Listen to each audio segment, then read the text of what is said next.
밤낮으로 쉬지 않고 성벽을 재건하던 공사의 연장 소리가 중단되었습니다.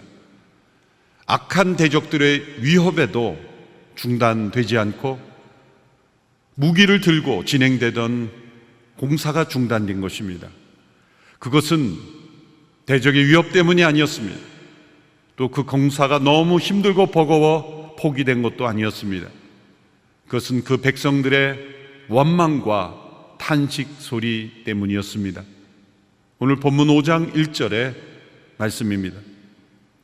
그때 백성들과 그 아내들 사이에 그들의 유다의 형제들을 원망하는 소리가 있었습니다. 이 원망과 탄식은 성벽 재건을 반대하는 소리도 아니요, 또 그것이 힘겨워 거부하는 소리도 아닙니다. 이 원망과 탄식은 여러 가지 이유로 가난의 굴레에 갇혀 있는 백성들의 탄식의 소리였습니다. 느헤미야에게 가장 중요한 사명은 성벽 재건이었습니다. 이를 위하여 그는 헌신했고 페르시아의 관리의 직책을 내려놓고 예루살렘으로 보내졌습니다. 이를 위하여 그는 많은 것을 포기했고 삶을 드렸고 그리고 백성들을 하나 되게 했고 지금 악한 위협들을 대적하며 싸우며 이 사명을 이루어가고 있었습니다.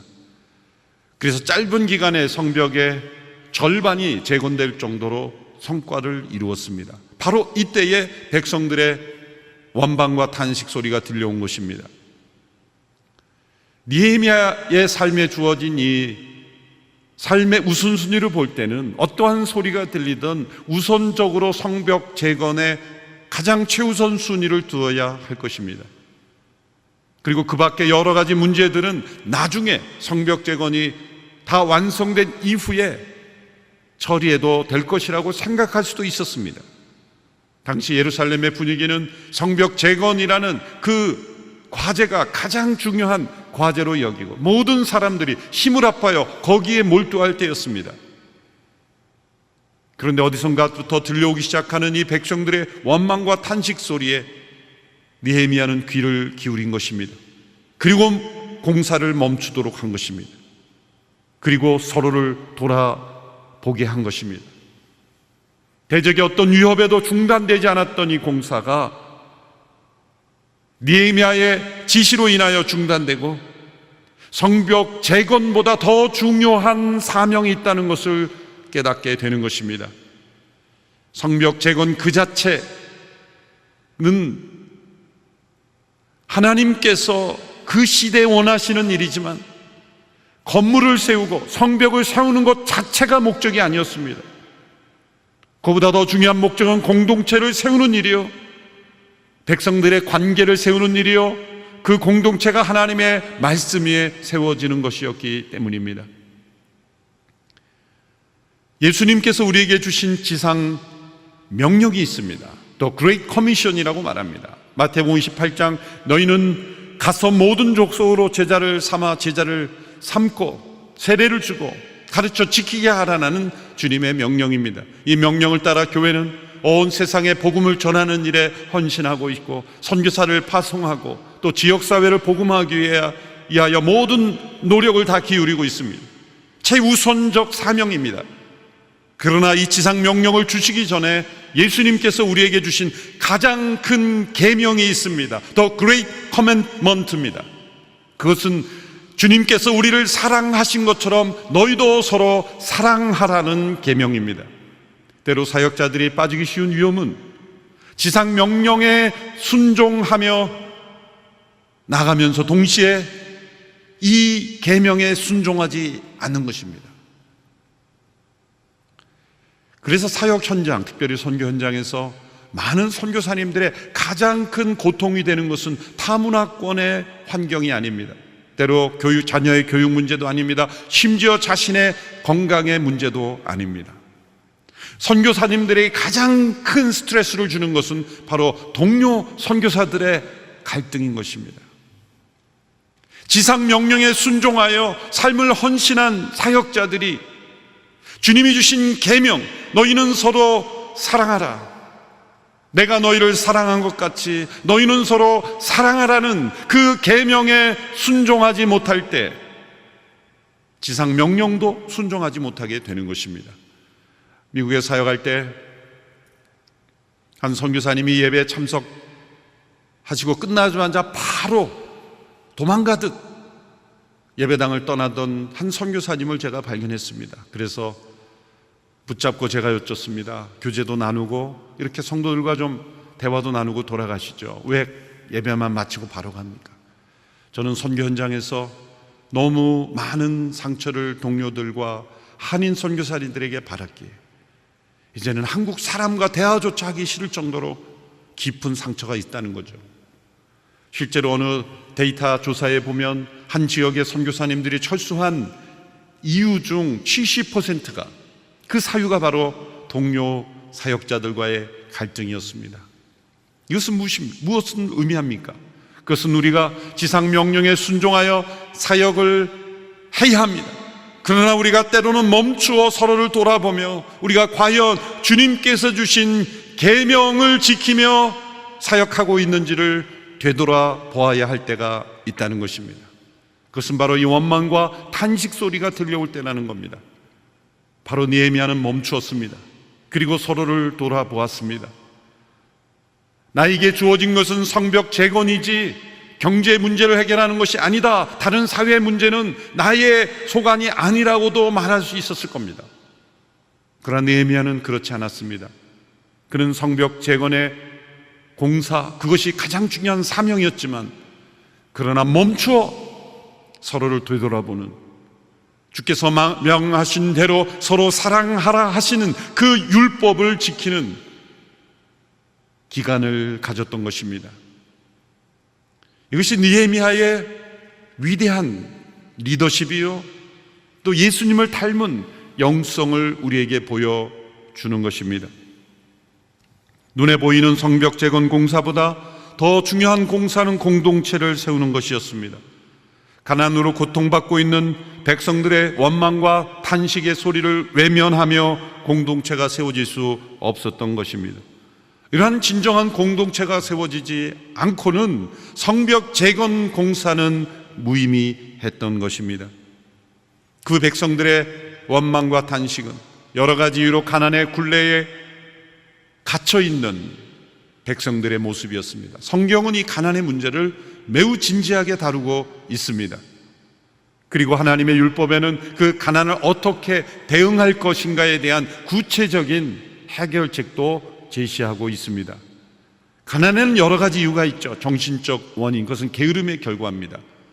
또한 자연적 원인도 있습니다. 오늘 우리가 겪고 있는 이러한 전염병, 기근, 그리고 자연재해와 같은 이유입니다. 세 번째 원인에 성경은 집중하고 있습니다. 그것은 사회적 원인이죠. 다른 누군가에 의하여 일어나는 가난입니다. 때로 기근이나 이런 전염병으로 인하여 경제적으로 충격을 받는 이들이 있습니다. 그들이 생계를 유지하기 위해 돈을 빌릴 수 있습니다. 누군가를 의지할 수 있습니다. 집을 저당 잡힐 수 있습니다. 그런데 그때부터 그들의 약점을 이용하여 폭리를 취하고 그들이 그 가난에서 벗어날 수 있도록 돕지 않고 정반대로 그들의 형편을 이용하여 더 큰 이득을 취하는 이들이 사회 속에 있다면, 그리고 그들이 지도층이라면 그 백성들은 그 가난의 굴레에서 벗어날 수가 없게 되는 것이죠. 바로 그러한 모습이 느헤미야 5장에 나타난 바로 예루살렘에서 일어나고 있었다는 것입니다.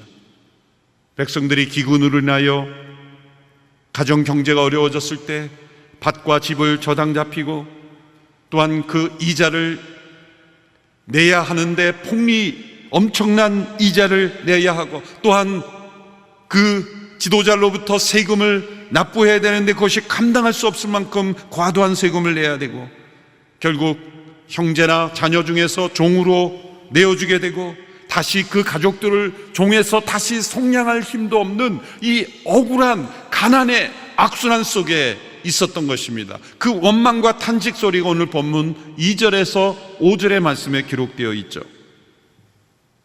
어떤 사람은 우리에게는 자녀가 많다, 우리 자신을 비롯해서 많은 식구가 먹고 살기 위해서는 곡식을 얻어야 한다라고 말했고, 또 어떤 사람은 우리는 기근 동안 곡식을 얻기 위해 우리 밭과 우리 포도원과 우리 집을 저당 잡혔다라고 말했으며, 또 어떤 사람은 이렇게 말했습니다. 우리는 세금 낼 돈을 꾸기 위해 우리 밭과 포도원을 잡혔다. 우리는 우리 친척들과 한 몸이요 한 핏줄이다. 보라, 우리의 자식들은 그들의 자식이나 다름없는데 우리가 우리의 자녀들을 종으로 내주게 됐다. 우리의 딸 가운데 일부는 이미 종으로 팔렸고 우리의 밭과 포도원이 남의 것이 됐으니 우리는 그들을 속량할 힘이 없다. 느헤미야는 이 백성들의 원망과 탄식 소리를 듣고 몹시 분노했습니다. 이 분노는 거룩한 분노입니다. 그 분노는 백성들에 대한 사랑의 뿌리를 두고 있는 분노이기에 거룩한 분노입니다. 이 분노의 목표는 하나님의 정의이기 때문에 거룩한 분노입니다. 하나님 인간을 형상대로 창조했었을 때 옳고 그름을 판단할 수 있는 능력을 주셨고, 또 옳지 않은 것에 대하여 분노할 수 있는 능력을 주셨습니다. 그 분노는 무엇입니까? 영혼 안에 있는 저항할 수 있는 능력입니다. 그것은 악에 대하여 저항하고 불의에 대하여 저항하고 옳지 않음에 대하여 저항할 수 있는 능력입니다. 그것이 거룩한 분노가 되려면 사랑에 기초해야 합니다. 사랑에서 나온 분노가 아닌 것은 거룩한 분노가 아닙니다. 타락한 죄성에 근거한 분노일 수밖에 없어요. 또 그 분노의 열매가 정의가 되지 않으면 그 또한 거룩한 분노가 될 수 없습니다.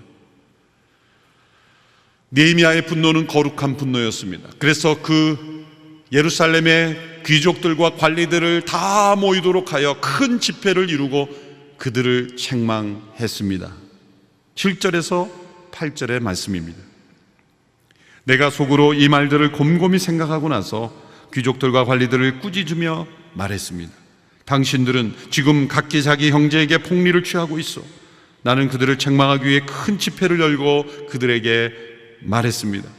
우리는 이방 민족들에게 팔려갔던 우리 유다의 형제들을 힘닿는 대로 속량해 오지 않았소. 그런데 지금 당신들은 여러분의 형제들을 또 팔고 있단 말이요. 그들은 할 말이 없어 침묵했습니다. 느헤미야의 침묵은 개인적인 생각이나 감정에 근거한 것이 아닙니다. 하나님의 말씀에 근거한 것입니다. 지금 이 백성들의 원망과 탄식은 하나님의 말씀으로부터 너무나 멀리 그 사회가 떨어져 있기 때문에 생겨난 것입니다.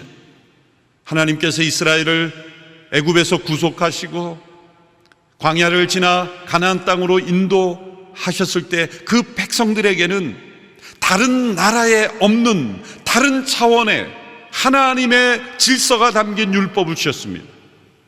이제 오늘 이 시대엔 그리스도 안에서 그 율법이 다 성취되었죠. 문자 그대로 그 율법을 우리가 준수해야 될 의무가 없습니다. 그러나 그 시대 백성들에게는 그 율법은 생명이었습니다. 그리고 그 율법에는 하나님의 질서가 담겨 있고 하나님의 능력이 담겨 있는 법이었습니다. 다른 어떤 나라에는 찾아볼 수 없는, 인간에게서 나오지 않은, 인간의 합의에 의하여 어떤 지혜에서 나온 법이 아니라 하나님으로부터 주신 하나님의 창조적 질서가 담겨 있는 법이었습니다. 만일 그 법을 그 백성들이 준행하려고 노력한 만큼 그들의 삶은 복되게 되어 있었습니다. 그 모든 법을 다 준행할 능력은 없다는 것은 하나님은 아십니다. 그러나 그 법을 지키려는 노력만 해도 하나님은 그 공동체를 복되게 하셨어요. 하나님의 창조적 경제 질서가 담겨 있는 법이기 때문이죠. 오늘 이 시대에 우리는 그리스도 안에서 성취된 이 법을 문자적으로 하려고 해도 안 되고 할 수도 없습니다. 그러나 그 원리, 그리스도 안에서 하나님이 이 백성들에게 주신 율법의 원리와 그 적용은 오늘 우리 시대의 삶 속에 이루어져야 되는, 성령 안에서 해석되어야 되는 귀한 원리가 담겨 있습니다. 대표적으로 중요한 5가지 원칙만 제가 말씀드립니다. 첫째로, 하나님께서는 이스라엘 백성들에게 지파별로, 가문별로, 또 가족별로 공평하게 토지를 분배했습니다. 하나님께서 이스라엘 백성들을 가나안 땅을 약속의 땅으로 주시고 다른 나라와 다른 시점에서 출발할 수 있게 하셨어요. 그것은 가나안의 원주민들이나 주변 나라들은 다 왕이나 군주들이 다 땅을 소유하고 있었습니다. 그런데 하나님께서는 지파별로, 가문별로, 가족별로 그 땅을 공평하게 분배하심으로 새로운 나라를 시작하게 하셨습니다. 그것은 똑같은 구역을 나눠줬다는 게 아닙니다. 그 가족들의 숫자만큼 비례하여 그들이 경제적 삶을 살 수 있도록 그렇게 분배한 것이죠. 그래서 여호수아 13장부터 19장까지 우리는 지루하게 보이는 그 가나안 땅의 분배의 기록이 그 백성들에게 너무나 소중한 출발이었던 것이죠. 두 번째로, 그러나 그렇게 토지를 공평하게 분배했어도 그 삶의 터전을 가질 수 없는 자들이 분명히 있었습니다. 고아와 과부들, 이방인들, 난민들, 또 전쟁과 수탈을 통해 삶의 터전을 잃어버린 사람들이 있었습니다. 그들은 보호하라는 명령을 주셨습니다. 신명기 율법에서 이 부분을 아주 강조하죠. 대표적으로 신명기 15장 11절의 말씀입니다. 땅에는 항상 가난한 사람들이 있을 것이다. 내가 너희에게 명령한다. 너희 땅에 있는 너희 형제들 가운데 가난하고 궁핍한 사람들에게 손을 펴 도우라. 땅에는 항상 가난한 사람들이 있을 것이라는 것은 하나님이 있어야 된다는 게 아닙니다. 하나님이 있지 않기를 원하죠. 그러나 죄가 있는 곳에는 가난이 항상 있을 수밖에 없다는 겁니다. 죄가 세상에 있는 한 가난은 존재할 수밖에 없는 거예요. 그래서 이 세상에서 가난을 완전히 없애겠다고 하는 것은 헛된 이념입니다. 유토피아를 꿈꾸는 겁니다. 하나님의 율법은 가난을 완전히 제거하는 법이 아니라 그 가난을 완화하고 조절하고 하나님의 말씀대로 서로를 돕는, 그 가난을 넘어설 수 있는 공동체를 만들도록 하신 거죠. 그것은 가난하고 궁핍한 사람들을 손을 펴 돕는 것으로 이루어진다는 겁니다. 셋째로, 히브리 종들은 7년째 되는 해는 자유를 주어야 했습니다. 신명기 15장 12절로 14절입니다. 만약 남자나 여자나 할 것 없이 동료 히브리 사람이 내게 팔렸다면 너는 그가 6년 동안 섬기게 하고는 7년째 되는 해는 놓아주어야 한다. 그리고 내가 그를 놓아줄 때는 빈손으로 보내지 마라. 내 양들이나 내 타작마당이나 내 포도주 틀에 있는 것을 그에게 넉넉히 베풀어라. 너희 하나님 여호와께서 너에게 복 주신 것처럼 그에게 주어라. 자, 각자의 토지가 분배되었지만 죄로 말미암아 타락한 세상에서 경제적으로 어려워져서 심지어는 그 땅이 팔려지기도 할 뿐만 아니라 가족 중에 일부가 종으로 일할 수밖에 없다면 제7년째 안식년이 될 때는 그 종으로부터 다 자유케 하라는 것입니다. 그리고 그 종을 자유케 할 때는 그냥 보내지 마라. 빈손으로 보내지 마라. 넉넉히 베풀어, 풍족하게 베풀어라. 하나님이 너를 복 주신 것처럼 그렇게 주어라 말씀하고 있습니다. 이것이 구약의 율법에서 가난의 문제를 해결하는 하나님의 해결책인 것입니다. 넷째로, 지파와 가족에게 분배된 토지는 영구히 팔릴 수는 없었습니다.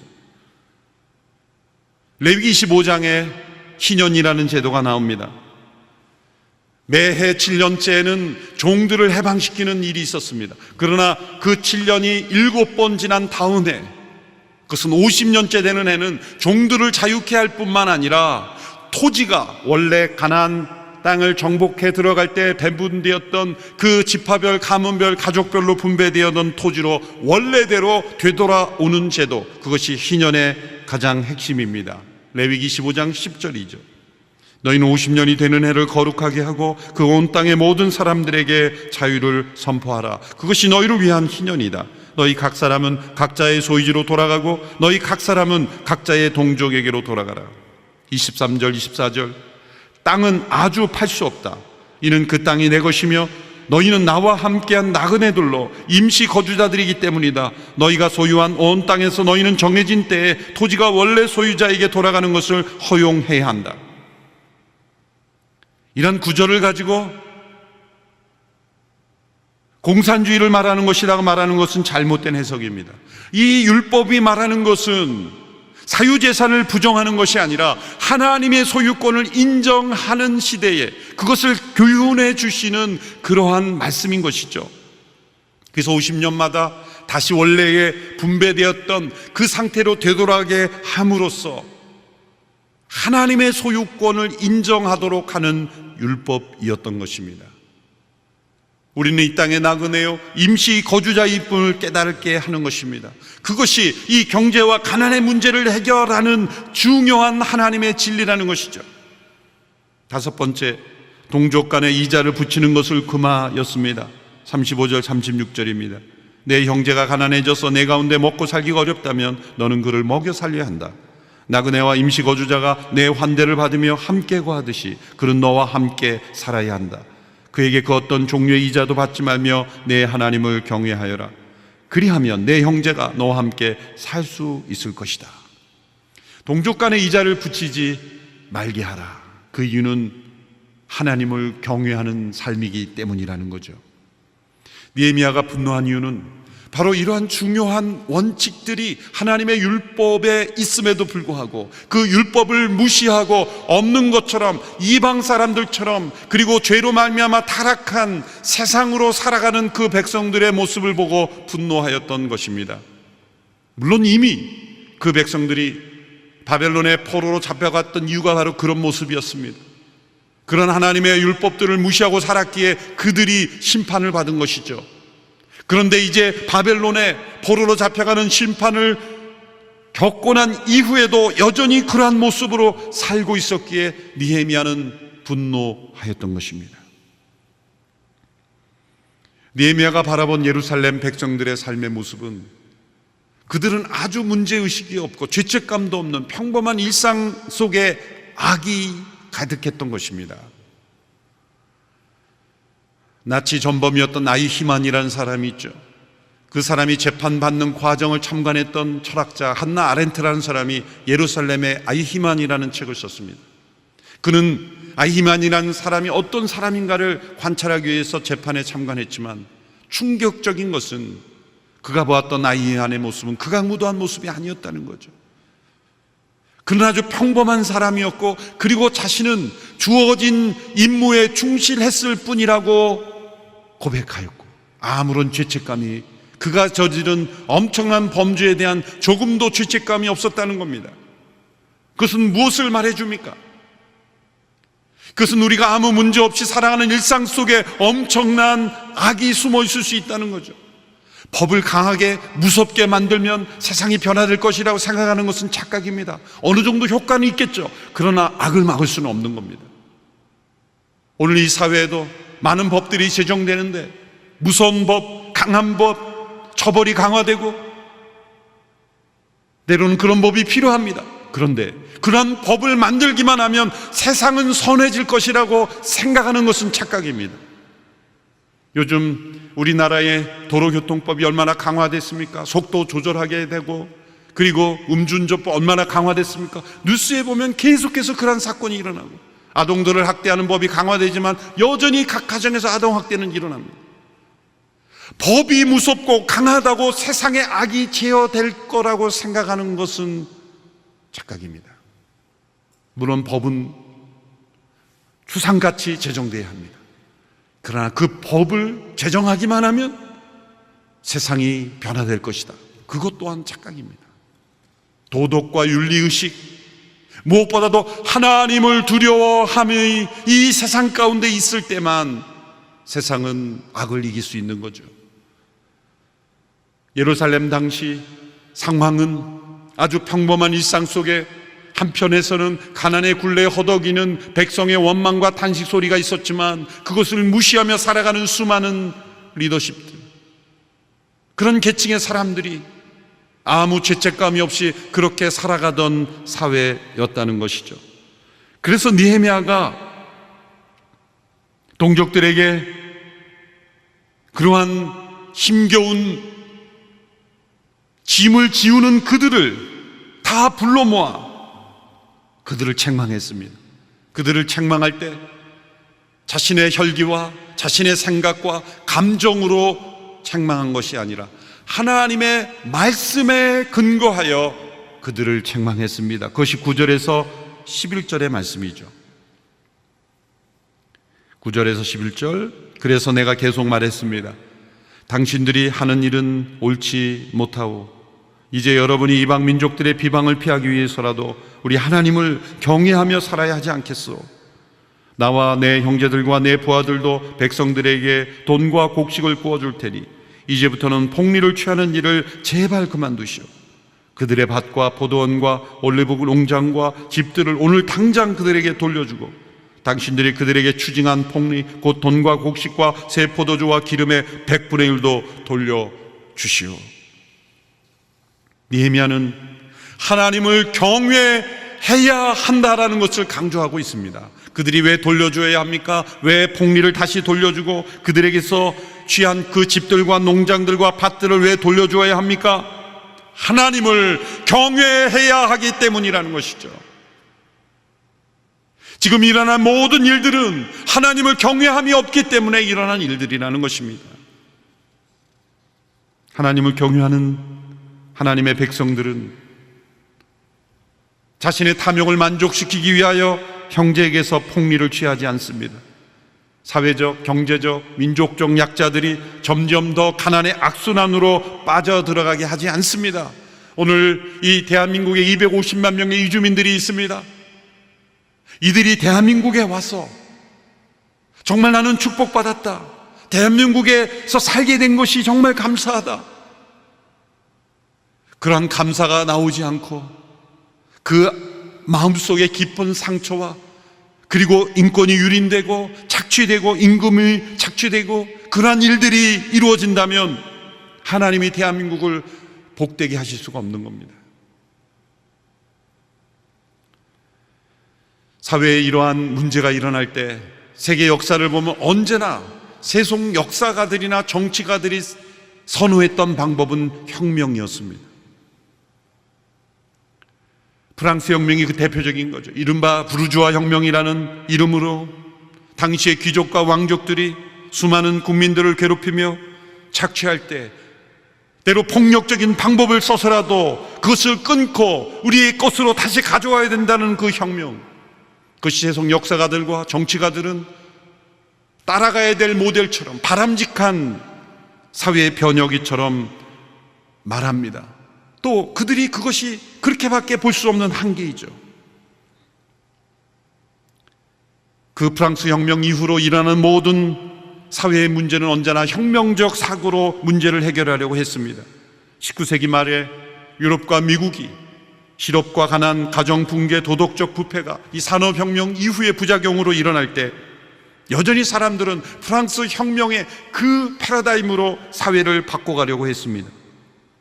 이런 때 홀로 하나님의 방법으로 세상을 변화시키려고 노력했던 사람이 아브라함 카이퍼라는 사람입니다. 이 아브라함 카이퍼는 네덜란드의 칼빈주의 신학자요, 목회자요, 교육자요, 정치가로서 1901년부터 1905년까지 네덜란드의 수상을 역임했던 사람입니다. 이분이 1879년 한참 그 시대의 유럽의 혁명적 방법으로 프랑스 혁명의 패러다임을 그대로 세상을 가져가려고 했던 그 시대에 정당을 창당했는데 그 정당의 이름이 반혁명당입니다.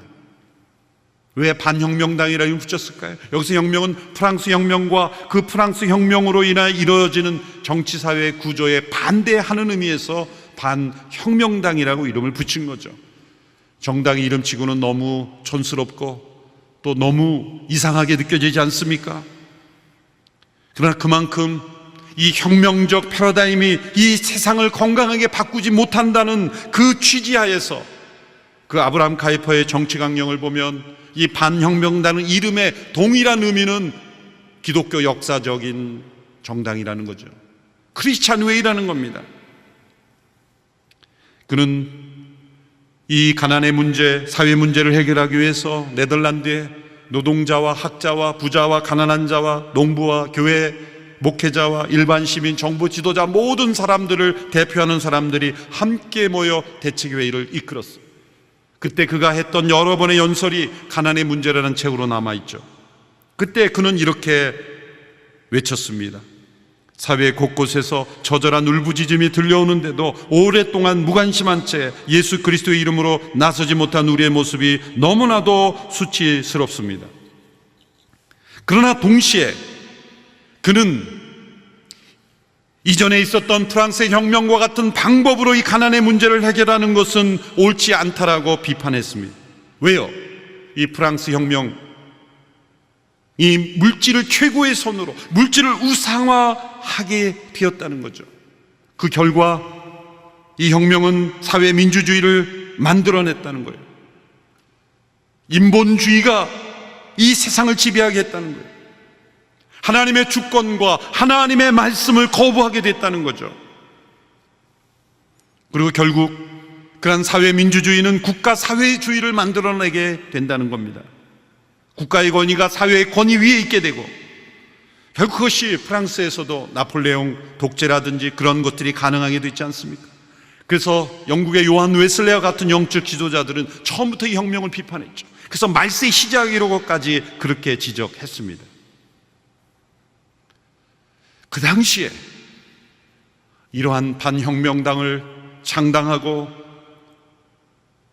기독교적인 성경적인 방식으로 세상의 정치를 이끌어가고 이 가난의 문제를 해결한다는 것이 얼마나 힘들었겠습니까? 아브라함 카이퍼가 쓴 정치강령 책에 보면 프랑스 혁명을 이렇게 비판합니다. 프랑스 혁명은 불행하게도 불경한 횃불을 던졌고 신앙을 시들게 했으며 도덕적인 유대를 불태웠고 도덕적, 사회적, 정치적으로 가장 불경스러운 기만의 광론으로 이성과 마음에 침투했다. 그 결과 하나님의 뜻을 품고 자족하고 순종했던 마음들이 사라졌고, 그리고 상위 계층은 다정한 공감과 친절한 자선으로 베푸는 그 마음이 지극히 자기중심적인 모습으로 바뀌게 되었다는 거죠. 그래서 그는 반혁명당이라는 이름으로 정당을 창당하고, 네덜란드는 혁명적인 프랑스 혁명적인 사회개혁이 아니라 하나님의 말씀으로 변화되는 사회를 추구했고, 그래서 그가 수상이 되었을 때 네덜란드의 교육을 개혁하고 하나님의 말씀을 가르치고 하나님의 말씀 위에 그 국가의 질서가 세워지도록 만들었습니다. 물론 그 이후에 네덜란드는 많이 세속화되었지만 지금도 그 네덜란드는 그 토대 위에서 유럽의 가장 부강한 나라 중에 하나이며, 그리고 놀라운 것은 교도소에 죄수들이 없어서 그 교도소를 주변 나라에 임대해 주는 국가가 되었다는 거죠. 그리고 가난한 자들이, 노숙인들이 거의 찾아볼 수 없는 그런 사회. 반혁명당의 승리를 역사 속에 우리는 네덜란드의 역사를 통해 찾아볼 수 있습니다.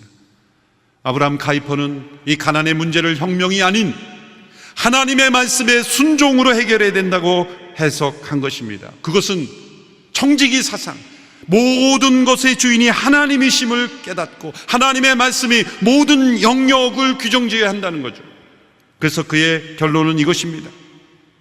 하나님의 말씀이 전적으로 영혼 구원만을 위한 것이라는 생각은 심각한 잘못이다. 하나님의 말씀은 국가의 존재와 사회생활에 대한 하나님의 확고한 뜻을 전달한다. 하나님의 말씀은 삶의 모든 영역을 분명하게 규정 짓는다는 것입니다.